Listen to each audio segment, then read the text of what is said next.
noise and everything. So. Well, you know, Which I don't ought watch to be. those, but that's another story.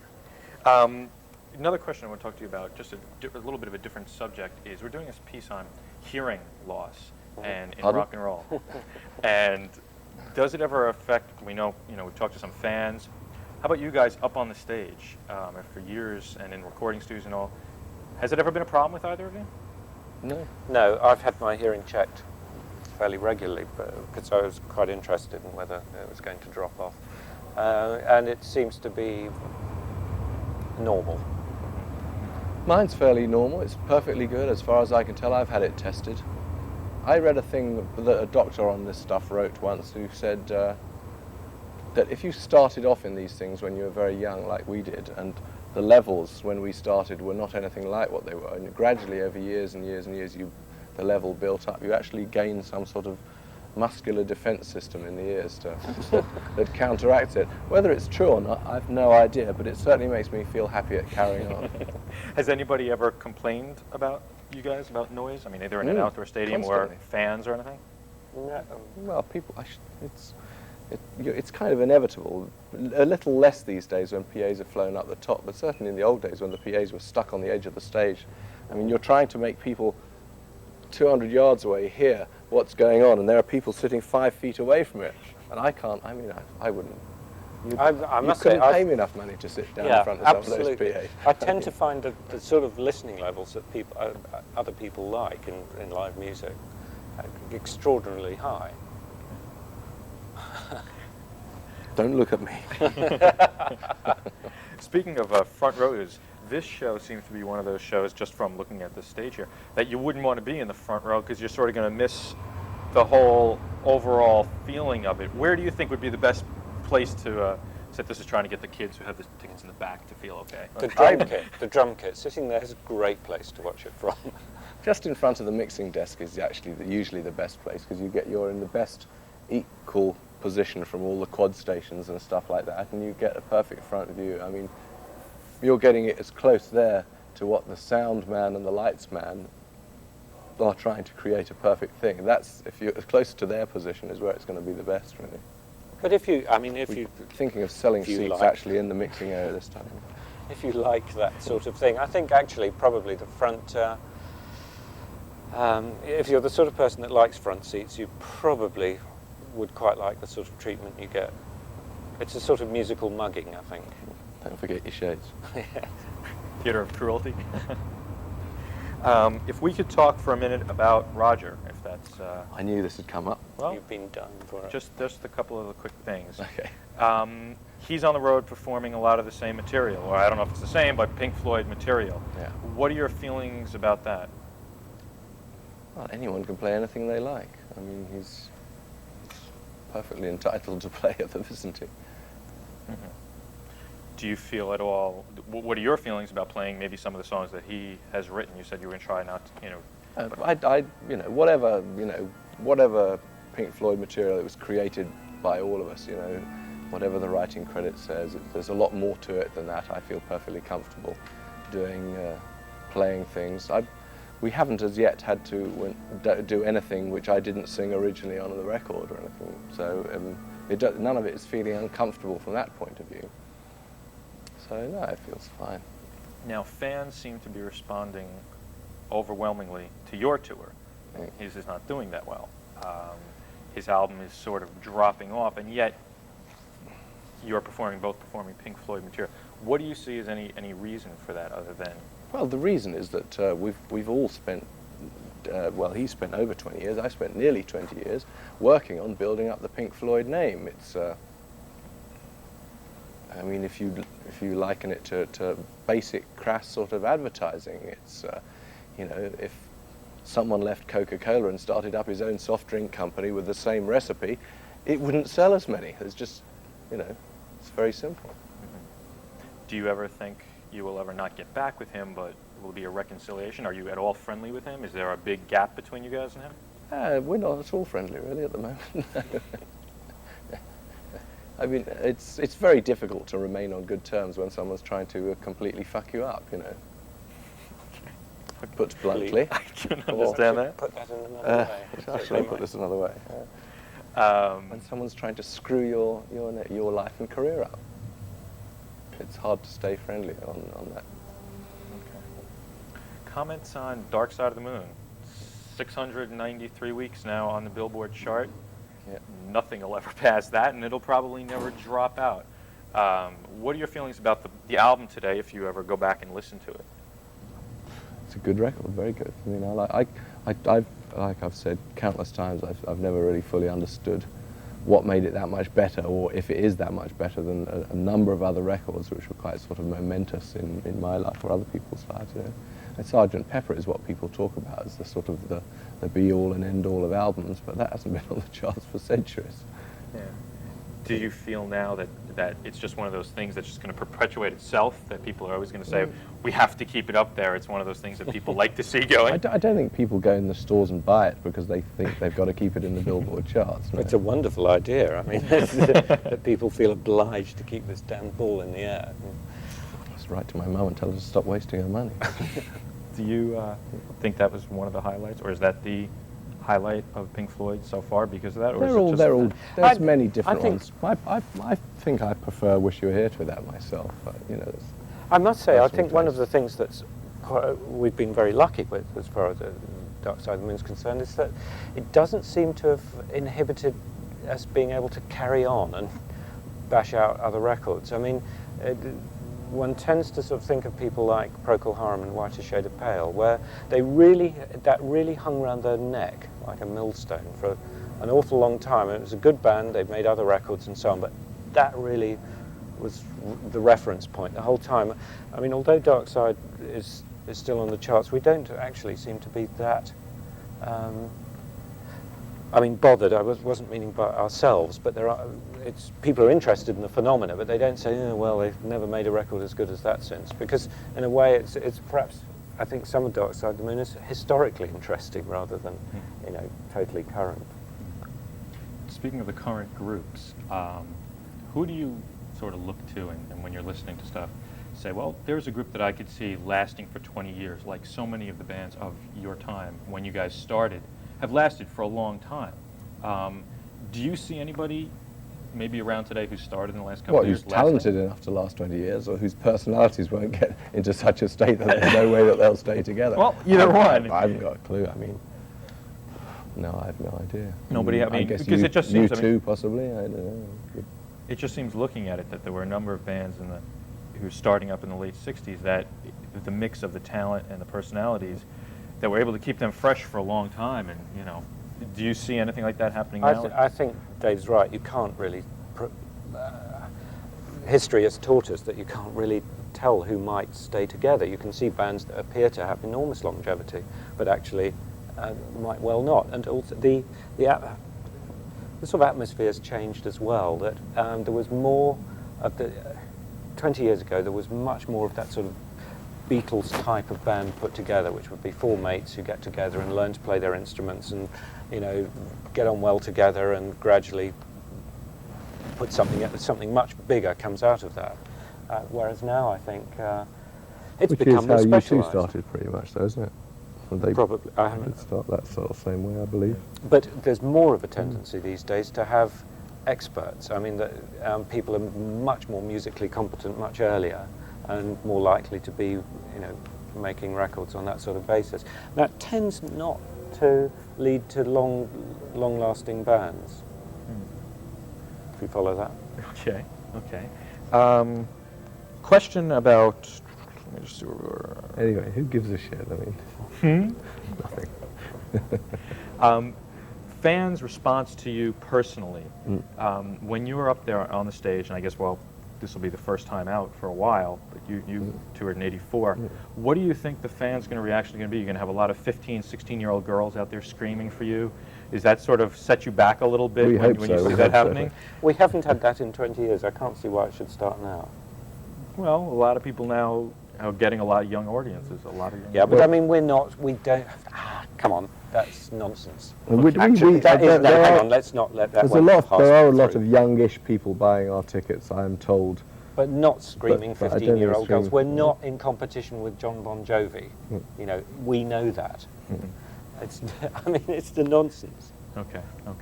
Last question about a completely different subject. Well, here's a man who may not last much longer. About high school days. We're just doing a thing. School's starting up again for the kids. Remember? If you can remember back, high school days, what were you like in high school? What kind of student would you describe yourself as? I was Aggressive. very lazy and very arrogant. Pretty unpleasant, actually, I should think.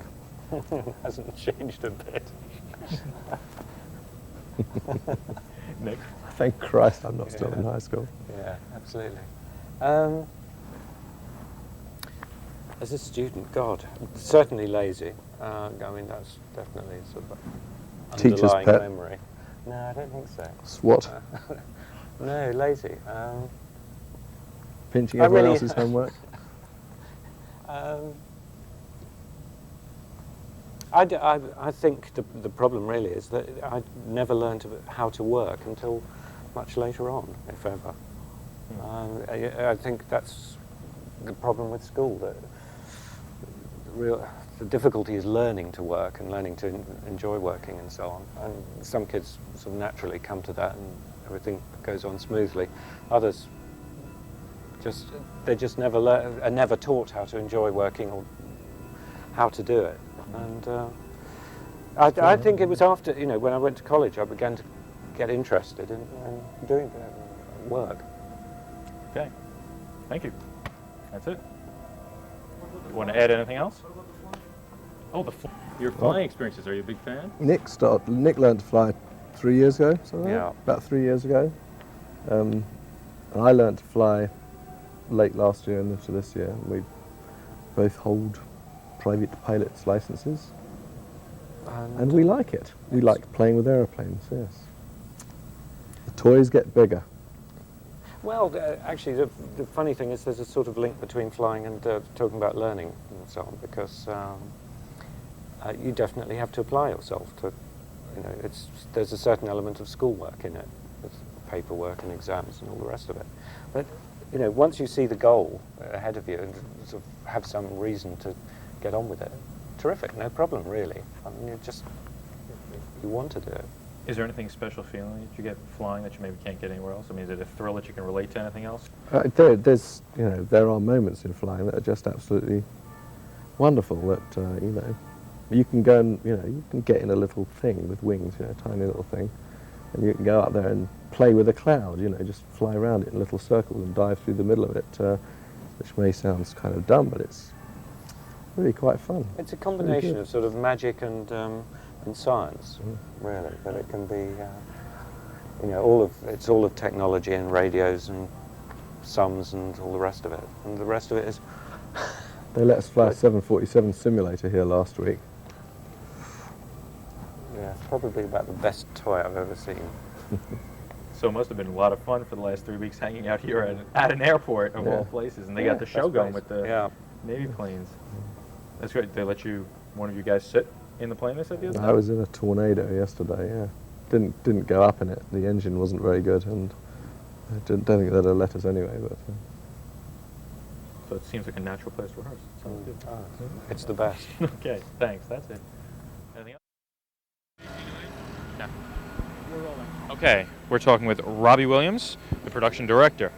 Now, this is sort of an innovative thing, rehearsing in this plane hangar here. Tell me how this sort of all came about. Well, we knew we had to rehearse up in Canada because the first shows were up here, and we were originally looking at small stadiums like hockey arenas, basketball arenas, but none of them had the headroom and the roof height for us to fit this thing in. So, having seen numerous basketball arenas around the area, I finally one day said to the promoters, hey, why don't we find an aircraft hangar, kind of as a joke. And suddenly, I got a phone call a few days later to fly out to Toronto and have a look at this place. Now, what have been the advantages of being in a hangar like this as opposed to arena or something? You've got plenty of space. I mean, the room is about 450 feet by 300 feet across. You've got the height. You can put everything up, spread it out. There are no seats in the way. It's cheaper than to hire a whole facility because we just rented the empty building. You can hang as much as you like out of the roof. It's ideal. It's the best place I've ever rehearsed in. I guess it's going to start a trend among people. Going to be searching down hangars all over the place? Yeah, I think we may be the first and last band to rehearse in this particular one. Apparently some of the people in the airport weren't too keen on having us here in the first place, thinking that rock and roll and airport security doesn't mix. But we've been here 6 weeks, there hasn't been any incidents, so yeah, we've enjoyed being here. Now with the first single being Learning to Fly, sort of fits in pretty well. I see all those heavy metal artillery going on by outside. I think that's a pure coincidence. We didn't know the air show was coming to town until we'd already got here. And tell me a little bit about what we're going to be seeing on the show. When your fan comes to see a Pink Floyd show, it's been 8 years since the last one, but they expect something special, a little bit beyond their normal rock show. What do you got in store for them this time? Well, the thing is with Pink Floyd, it's not the individual members of the band that the public come to see. It's the whole experience. So what we've tried to do is create a stage and a stage surround that is of sufficient scale that you just sit back and look at the whole thing, and it's, you know, huge. We've got a lot of new technology, more computers in here than I've ever seen before in my life, and probably ever want to see again. And I think it'll be a very impressive show. What are some of your favorite effects that are going to be going on? I mean, are some of the lasers or the huge mirrored ball we see? It's the combination of all the things. We've got about 10 different sort of contractors in here, from lasers and moving lights. There's fairy lights, and a French company called Telescans have supplied their lights. There's the 35mm projector that we've used for years. There's a custom-built stage that we had specially fabricated, which has very exciting lighting effects in it. And the combination of the whole lot, when they all synchronize together, is just amazing. Now, this seems to me to be one of those shows that the front row seat may not be the best seat in the house. You may want to be a little farther back. I think that's right. I mean, always we try and focus and reckon the best seat in the house is where the front of house mixing console is, because then you're right in the middle of the quad sound. You're far enough back to be able to get the scale of the whole thing. But there are kids who like to get down in the front row and, you know, see the band. Here, our stage is quite high, so they may get a crick in the neck by the end of the evening, but... Tell me a little bit about the quad sound and what sort of effect you kind of get out of that that's different than a normal concert sound. It's a system that only the Floyd really used, and they pioneered it about 20 years ago, where we have the normal stereo PA by the stage, and then 3 systems out in the house, one directly at the rear and one on either side. It's mainly used for tape effects, but also for like swirling guitar solos, keyboard solos around. Once again, it just helps us turn like a stadium, which is normally huge, fairly impersonal places, and you can actually wrap the sound around the audience, so it creates a good effect. So is everything sort of working out the way you had planned when you sat down to sort of on the drawing board to put this all together? It's starting to now, yeah. I mean, we've been here 6 weeks, the band have been with us for 3 weeks. It's, yeah, we've had some horrible nights, we've had a couple of horrible weeks, but now it's coming together, and today's the last day, and last night we had a real good rehearsal, so yeah, we feel good about it. Thanks a lot. That's perfect. All right, thanks a lot. Thank you. And we're rolling. All right. We're talking with Morris Leiter, the production manager here. Now, Morris, tell me a little bit about the flexibility of the stage. I know it's designed to go indoors, outdoors. It can play both sites so that when you're doing stadiums, no problem to go from one to the other. Right. Tell me a little bit about the flexibility. Most stages can usually only do one or the other. What makes this stage be able to go from outside to inside and back and forth? Well, it's nothing terribly magic. We just built a stage and that will work indoors, and then we build the outdoor stage so it duplicates the indoor situation as much as possible with a great expanse of lower level decking. So rather than having a stage that's this high, you've got a stage that's about 3 feet high, and we set our stage up on top of it. We're using a wider expanse roof than has typically been used before. In fact, on the downstage edge, which is the edge that most people see, it's 98 feet wide, which is probably about the widest expanse of proscenium opening that has been seen outdoors that I know of. I think I hear an airplane. Now, is there any sort of problem as far as you've got so many effects going on this show, there's so much stuff going on, is there any problem with transporting all this stuff, making sure everything works? It's a lot more technical than your average rock show. Well, you got a lot of pieces to carry and a lot of packaging. As long as everything's properly packaged and is built to where you're going to be able to get it in and out of the cases and in and out of the truck quickly. There's no real problem with it. 1 second. Isn't that lovely? Okay, now tell me a little bit about some of the effects that we are going to be seeing. What is your average fan out there when they buy their Pink Floyd ticket? They know they're going to see something exciting, but a little preview of some of the more exciting things that are going to be happening. Well, I was thinking about coming out prior to the show and doing a small dance, but having spoken of this to Dave Gilmore, he said probably I should blow that one out. So that effect's been lost. We've got, along with a massive array of laser equipment, we've got some new lighting features that have never been used before. We've got, the lighting system is everybody's seen lighting systems that go up and down. Well, ours goes up and down and it goes sideways too, so it adds another dimension to lighting. And we're using 2 different kind of computer-controlled moving lamps, both Very Lights and Telescans. Telescan's a company out of France, not used a whole lot in the United States, so it's a new instrument for a lot of the people. We got a vast array of props that move in and out of the show. Most of them are lighting oriented. Plus we have some pyro displays that should be rather dramatic as well. Adding all that together, we've got a few items that fly through the audience, move through the audience, and I don't know. I don't want to give up. I don't want to display all our laundry, but we've got an action-packed package. Looks like people get their money's worth, no doubt. I would say so. I'd buy a ticket. In fact, I was going to buy a ticket, and then they hired me, so yeah. Hey, it's great. What about, how would you compare this to some of the other big stadium shows that are out there? You were on the Genesis tour, there are Madonna's out there, David Bowie's out there. A lot of people look at it and say, well, what's the biggest going out there? Everybody seems to be topping each other every time somebody new comes out. How's this one compare? Well, not having seen the Madonna show, I've heard that it's quite good. The David show, I've heard it's quite good.